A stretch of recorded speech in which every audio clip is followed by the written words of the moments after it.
Yeah, we'll start with Wright State. Obviously, they've had a unbelievable season. They've got everything you need in a basketball team. They've got tremendous size up front with both of their guys.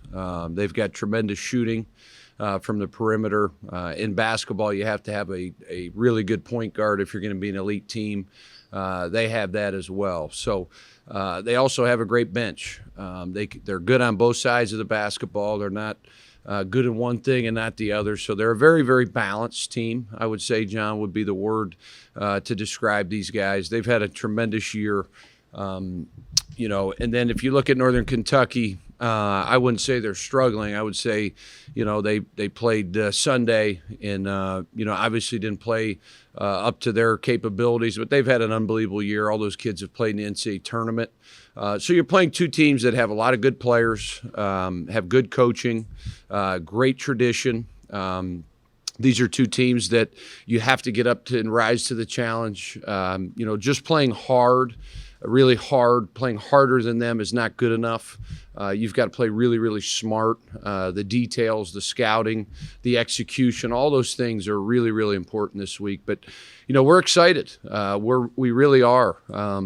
I like where we're at. I think we've responded after losing to Oakland up there. You have to give them a lot of credit. I thought they played tremendous. We obviously didn't play to our capabilities, but the guys have not, hung their head. I think they know the challenges that lie ahead. Does it come to the simple fact is if this team holds teams to 70 or below, they have a really good shot at winning? Well, what did we hold Oakland to 72? That game on Saturday, John, was really a little bit of both. We did not make any shots. They packed it in. They switched every ball screen. They're really, really big, definitely the biggest team in the league. Both times we played Oakland, we didn't score the basketball. So we knew it was going to be a challenge scoring. I think if we can continue to strive for that number of 70, that's a good number for us. Because if you can hold a team under 70, you're going to have a good chance. And I don't know what our record is when we do that, but I know it's really good. Is it easier to play a team the second time around? Not really, Dana, because, in our league, we don't play for so long. Some leagues, you play a little bit closer together. It seems like there's an awful long break in between. But I do think as a coach and as a player, you can take a lot of the things that, you did well against them the first time. We felt like Wright State. I mean, we were in the game. It was a 2-3 possession game, really one possession game, I think, with 2 minutes to go. And then in Northern Kentucky, you look at what Tyler Sharp was able to do. He had one of his better games against us. So we didn't play that well in that game. So we got to take some things into scouting, try to get our kids to look at the film, study the film, make a few changes. This time of year, you're not making drastic changes. You kind of are who you are. All you're trying to do is get your team a little more consistent. And pay attention to those small things because those things can be really important in any game, but really important in these games because they're really good. Jerrod, how does that consistency help you when you have maybe a 5-6 minute lull where you guys aren't scoring? How do you guys rely on that consistency to carry you guys through? John, if I had that answer, we'd be 4 games better. Unfortunately, those are the things that you keep trying to get better at. You're certainly trending in the right direction this year with some of that. But, when I watch other teams, I see a lot of the same stuff. So I don't want to make excuses, but when we have those lulls, we have to figure out how to get to the foul line. An Oakland game, once again, I don't think we shot a free throw in the first half. We only shot 3 for the game. So we got to be more aggressive in our attacking closeouts, driving the ball to the basket, creating opportunities on the offensive glass, getting them in the air, trying to draw fouls. I think that's how you stop some of those droughts. Better shot selection at times can certainly help that. We've gotten better at that. Over the last 2 years, I think that's something we've really talked about as a staff. A lot of the times your defense is bad because your offense leads to that. You have to take good shots. And then, the lack of inside post presence for our team, I think the equalizer is, when you can throw the ball in there and draw some double teams, we don't necessarily have that. Jameer's been good at times, but we don't have a consistent back to the basket player like a Hills Mays, like a Loudon Love, the kid at UIC. There's some of those teams that have that. We've certainly recruited that for next year in Shake. He's a really good player. So we'll get better with that. But also we're hard to guard too because we have a 4-man that can really stretch the defense and shoot threes. We've got Nas that's really another guard that, rebounds like a center. So we try to play to our strengths as well. Did have a good game against Wright State. He had, I think, 12 rebounds. Played tremendous, yeah. He'll be relied on. Ola, we're going to use him. We're going to use a lot of guys. Loudon, you got to say he's got to be the MVP of the league. I don't know how the other coaches feel. I'm not the guy to make that final pick. I'm just have one pick. I know you guys have a couple picks as well, but I think the kid has really worked on his body. He's gotten better. He can do a lot more. He can drive the ball.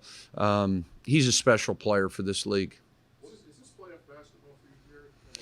I would hope, Dana. I think that's a good word. I may use that in our film meeting here today. It's a great analogy. I mean, that's really what this is. I mean, we're one win away from a postseason berth. Probably just a couple wins away from at least hosting a first round, possibly the second round. It should be. I know that's how I'm approaching it. But yeah, it's a fun time of year. I think really the next 4 days, starting Thursday and then all the way through Sunday, we really need the fans of Youngstown to come out. They don't realize how good they've been to us this year. They've helped us tremendously at home. Our crowds have been great. We want to try to get to third overall attendance. We got a chance at that. We got to have 4,000 or 5,000. When I got here 3 years ago, everybody really got on board, and it's grown year by year. And if I'm just asking if we could get those fans out here for the last 2 games, I think it can make a huge impact. And I've already reached out to our new football coach. He's going to have the entire team here. We're going to create a section where they're going to sit. They're going to kind of lead the charge. And we're just asking for all the students, and really the general population to come see 2 really good teams. And really, more importantly, come see your hometown team.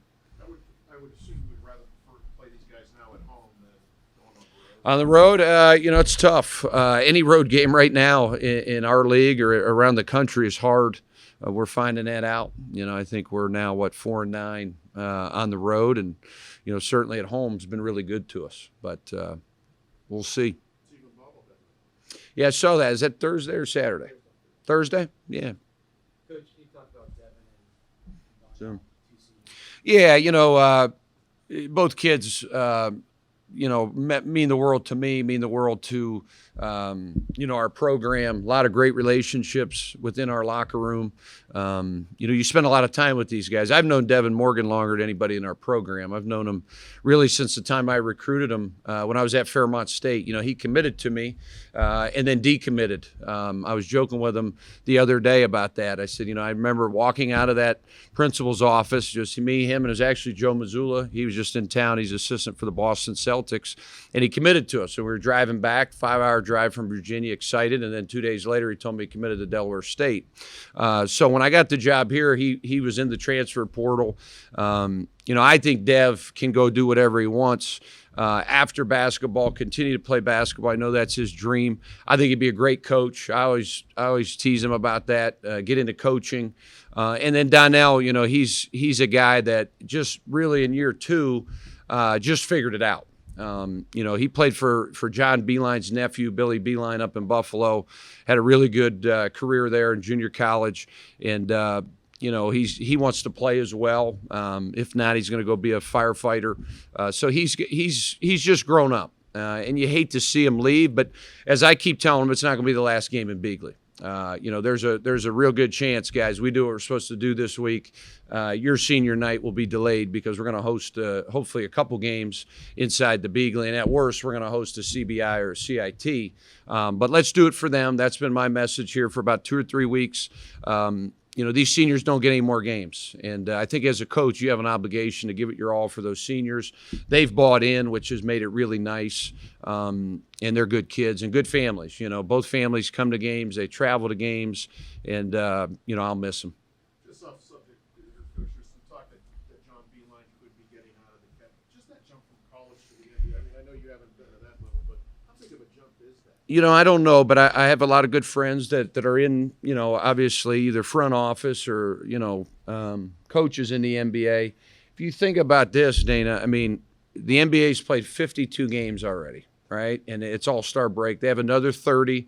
And if you're a good team, you're going to go play probably 3 to 4 7-game series. So I always tell our guys, if you want to play professionally, you want to play overseas, you want to play in the NBA, you have these aspirations, they almost play 3 to 4 times as many games as you do. So I think the NBA is a totally different game. The season's a lot longer. The players are totally different. I'm a huge Coach Beeline fan. One of his former staff members is an assistant coach. Coach Chin spent a lot of time with Coach Beeline, 4-year manager, was on his staff there at Michigan. So a lot of the stuff we do, we've stole from Coach Beeline. So I don't know what's going on up there. I know it's been a difficult year for the organization, but I wish him nothing but the best. I admire what he did at West Virginia as well. Dana, we came in right after him, and we took a great deal of what he did with West Virginia, and then when we got there, we implemented quite a bit of stuff. So, I've been a learner from afar. I know his son pretty well, and I think the game's totally different. So it's a jump that people really, or fans don't realize how big it is. Yeah, I don't know. I think you'd have to be in the coaches that their shoes that have done it, but there have been some successful ones. You look at Brad Stevens with the Celtics; he's done an unbelievable job. So, I don't know. I know the season is so long and grueling, and 10-day road trips. I can't imagine that. We're getting ready to go on well, actually, we got to spend the night in Milwaukee next week, so we're going 4 nights, and that seems like a long time. So it's unfortunate, and hopefully it'll work out for those guys.